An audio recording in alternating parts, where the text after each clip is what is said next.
মৌলা আলী শেরে খুদা নামাজের জন্য কান্না করছেন, এদিকে আমার রসুল আরাম ফরমাচ্ছেন। আরাম করতে করতে হঠাৎ করে সূর্য যখন ডুবে গিয়েছে, এমন সময় মৌলা আলী দু চোখের পানি ছেড়ে দিয়ে কান্না করছেন। হঠাৎ করে দু চোখের পানি যখন চলে আসলো, আমার রসুলের চেহারা মুবারকের মধ্যে যখন পড়লো, ওহে আলী কান্না কেন করছো, ওহে আলী কান্না কেন করছো? ইয়া রাসূলুল্লাহ, কান্না করছি এই জন্য আমি নামাজ পড়তে পারি না, এই জন্য কান্না করছি না। কাল কিয়ামত দিবসে আমাকে জিজ্ঞেস করা হবে, ওহে আলী আসরের নামাজ কাজা কেন করেছো, আসরের নামাজ পড়নি কেন?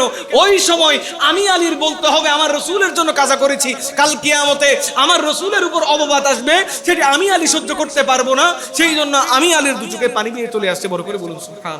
কেমন ভালোবাসা! আমার রসুল বলেন, তুমি আমাকেও রাজি করে ফেলেছো, খুদাকেও রাজি করে ফেলেছো, আজকে আমি ডাক দিব না, ওহে আলী আজকে তুমি ডাক দাও। সূর্যের কাজ হচ্ছে পূর্ব দিকে উঠে পশ্চিম দিকে ডুবে যাওয়া, আজকে তুমি আলী ডাক দিবে, সূর্য আবার পশ্চিম দিক থেকে উঠে যাবে। বড় করে বলুন সুবহানাল্লাহ। তুমি আলী যতক্ষণ নামাজ শেষ হবে না, যতক্ষণ তুমি আলী বলবে না, ততক্ষণ সূর্য আবার ডুবে যাবে না। তুমি আলীর জন্য সূর্য অপেক্ষা করবে।